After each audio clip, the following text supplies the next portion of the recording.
Imagine it's 15,000 years ago. There are no dentists, no painkillers, no little tube of numbing gel in a bathroom drawer. And deep inside one of your back teeth, something has started to rot.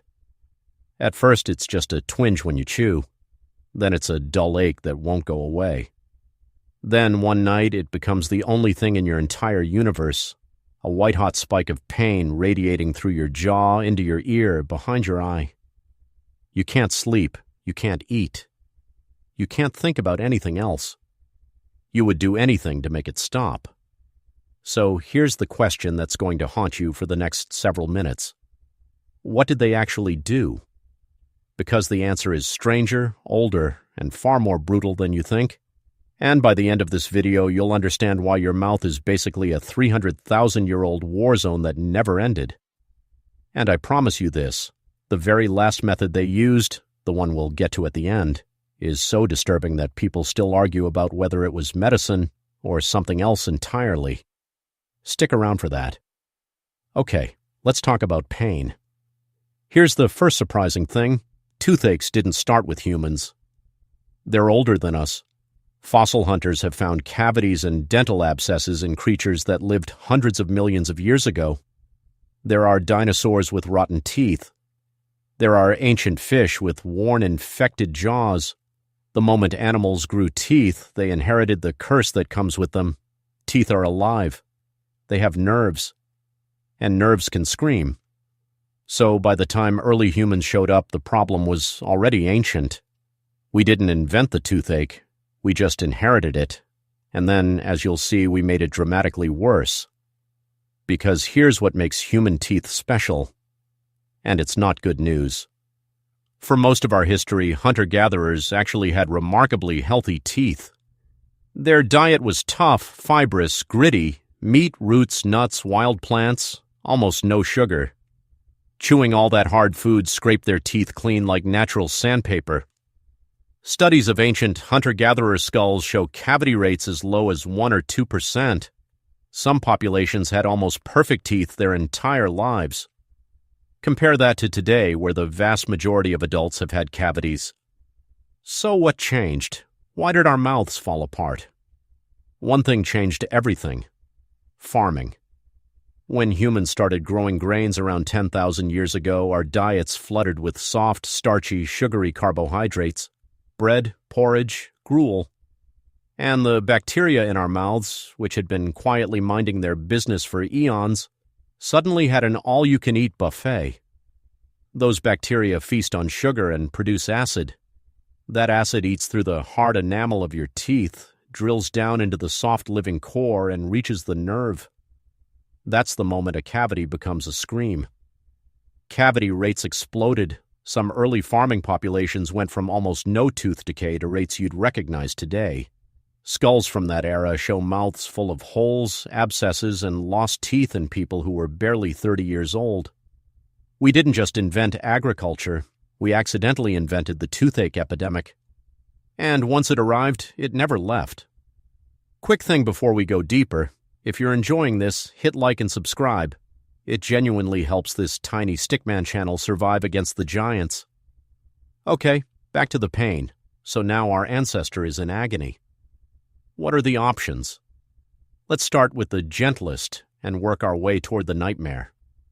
Option 1, plants. Ancient humans were walking pharmacists. They knew their landscape the way you know your phone. Every plant, every root, every bark, which ones fed you, which ones poisoned you, and which ones killed pain. That knowledge was passed down for hundreds of generations, and it was shockingly sophisticated. The big one?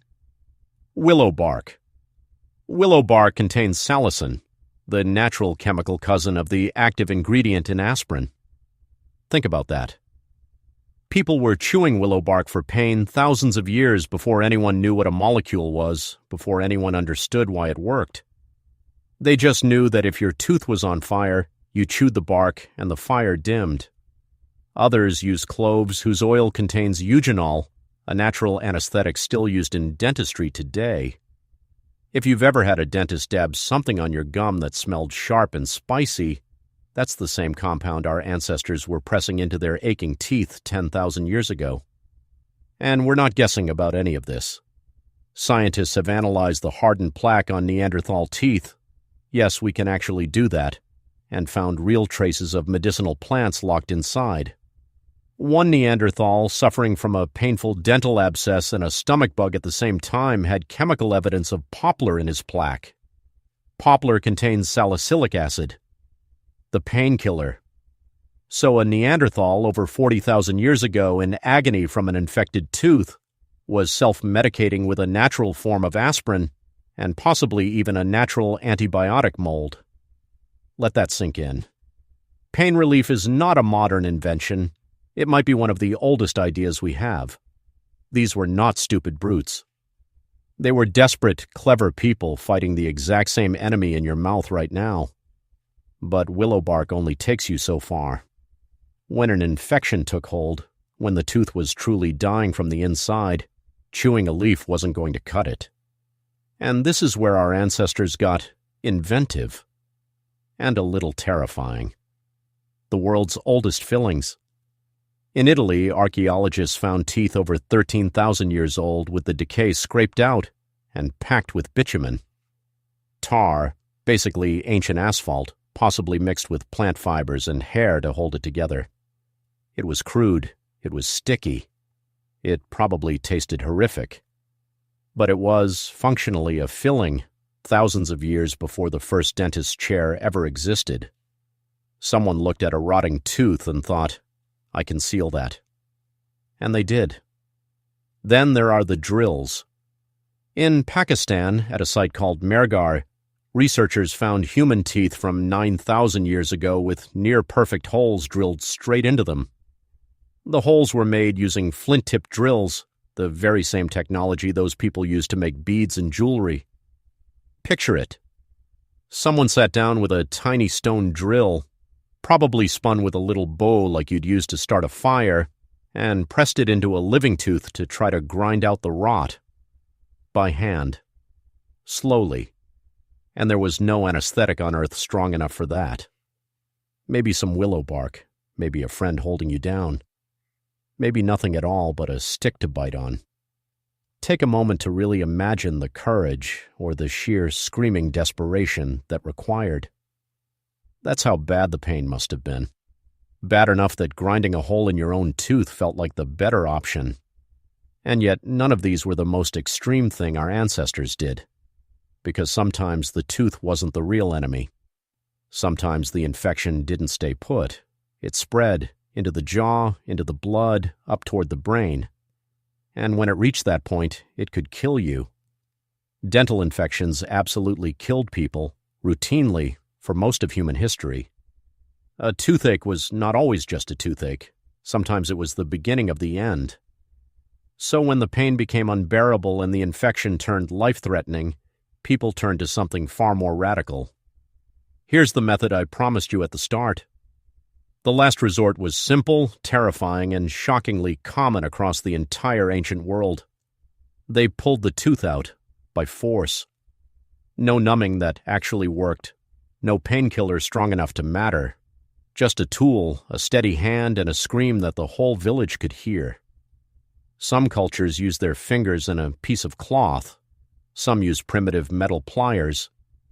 In parts of the ancient world, tooth pullers became an actual profession. People who traveled from village to village, yanking rotten teeth out of anyone who could pay them. Imagine that being the person everyone dreaded seeing walk into town. But here's the truly disturbing part. The thing archaeologists still debate today. Across the ancient world, from Europe to South America, we find human skulls with holes deliberately cut into them. This is called trepanation. Drilling, scraping, or cutting a hole into the living skull of a living person. For a long time, nobody could figure out why anyone would do this. And one leading theory is genuinely chilling. Some of it may have been an attempt to release the pressure and the evil spirits, believed to cause unbearable head and jaw pain, including the blinding, maddening agony of a dental infection that had spread up into the skull. People were willing to have a hole cut into their head to make the pain stop. And the most haunting detail of all, many of these skulls show clear signs of healing. The bone grew back around the edges of the hole, which means they survived it. They lived. They walked around afterward with a patch of regrown bone and maybe finally some relief. So the next time you have a toothache and you reach for a pill or book a dentist or dab on a little gel, remember what that ache used to mean. For almost the entire span of human existence, a rotting tooth wasn't an inconvenience. It was a sentence. Days and nights of sleepless agony. Sometimes death. Always fear. We are the first humans in 300,000 years who get to be bored at the dentist, who get to complain about the waiting room and the little paper bib. That is not a small thing. That is a miracle our ancestors would have wept for. If this made you look at your own mouth a little differently, you'll love the video where I break down why you wake up at 3 a.m., another ancient instinct wired into you by ancestors who never once had it easy. Subscribe so the algorithm lets this little stickman keep telling you the strange truth behind everyday things. I'll see you in the next one.